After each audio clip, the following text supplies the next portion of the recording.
ದೇವ್ರು ನಿನ್ಗೆ ಒಳ್ಳೇದು ಮಾಡ್ತದ. ನಿನಗೆ ಸಾಟಿ ಇಲ್ಲ. ಹಲೋ ಹಾಯ್ ಸ್ನೇಹಿತರೆ, ನಾನು ನಿಮ್ಮ ಬೆಳ್ಳಿ ಹುಡುಗ. ಇವತ್ತು ಬಿಸಿಲು ಜಾಸ್ತಿ ಇತ್ತು, ತೋಟ ಕಡೆ ಏನೂ ಕೆಲಸ ಇರಲಿಲ್ಲ. ತೋಟ ಕಡೆ ಬಂದೆ. ತೋಟ ಕಡೆ ಬಂದರೆ ಎಮ್ಮೆಗೆ ನೀರು ಕುಡಿಸಿರಲಿಲ್ಲ. ಎಮ್ಮೆ ಕೂಡ ನನ್ನೇ ಬರೋದನ್ನೇ ಕಾಯ್ತಾ ಇತ್ತು, ಬಿಸಿಲು ಜಾಸ್ತಿ ಅಂತ.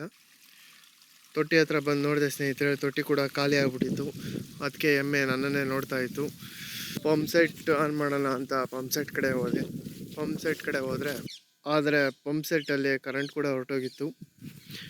ಅಲ್ಲಿಂದ ನಮ್ಮ ಜಮೀನು ಪಕ್ಕದಲ್ಲಿ ಕೆರೆ ಇದೆ, ಅಲ್ಲಿ ನೀರು ಕುಡಿಸೋಕೆ ಎಮ್ಮೆನ ಹಿಡ್ಕೊಂಡು ಹೋಗ್ತಾ ಇದ್ದೀನಿ. ಇದು ಇಲ್ಲೇ ಹುಟ್ಟಿ 3.5 ವರ್ಷದಿಂದ ಇದೇ ಕೆರೆಯಲ್ಲಿ ಈಜಾಡ್ಕೊಂಡು ಬಂದಿದೆ.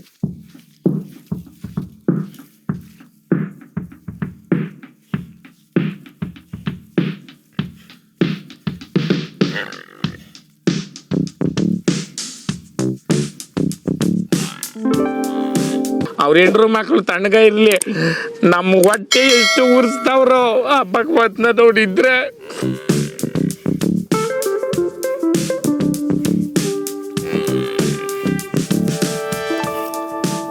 ಇವನಿಗೆ ತಿಂಗಳಿಗೆ 2ರಿಂದ 2.5 ಸಾವಿರ ರೂಪಾಯಿ ಖರ್ಚಾಗ್ತಾ ಇದೆ. ಅದಕ್ಕೆ ನಾವು ಇವನನ್ನು ಬೇರೆಯವ್ರಿಗೆ ಮಾರಿಬಿಡಬೇಕು ಅಂತ ತೀರ್ಮಾನ ಮಾಡ್ತಾ ಇದ್ದೀವಿ ಮನೆಯಲ್ಲಿ. ದೇವ್ರು ನಿನ್ಗೆ ಒಳ್ಳೇದು ಮಾಡ್ತದ. ನಿನ್ ಜನ್ಮಕ್ಕೆ ಹೋಗೋ.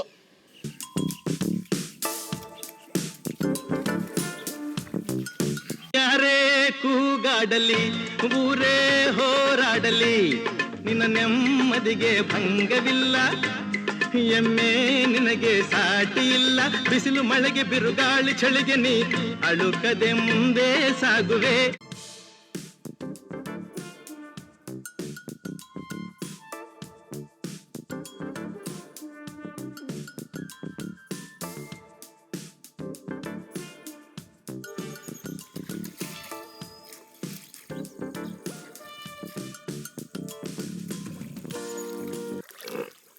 ಎಮ್ಮೆಗೆ ತುಂಬ ಖುಷಿ ಆಯಿತು, ಖುಷಿಯಿಂದ ಈಜೊಡಿತಾ ಇದೆ.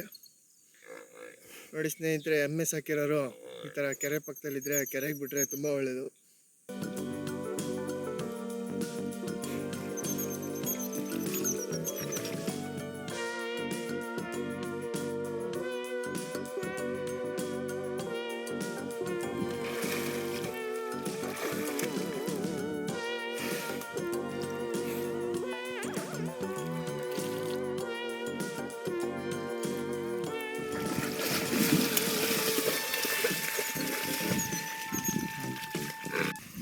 ಈಗ ನಾವು ಎಮ್ಮೆನ ನೀರಿಗೆ ಬಿಟ್ಟು ಕಟ್ಕೊಂಡು ಹೋಗ್ತಾ ಇದ್ದೀನಿ. ಲೈಕ್ ಮಾಡಿ, ಶೇರ್ ಮಾಡಿ, ನಮ್ಮ ಚಾನಲ್ನ ಸಬ್ಸ್ಕ್ರೈಬ್ ಆಗಿ.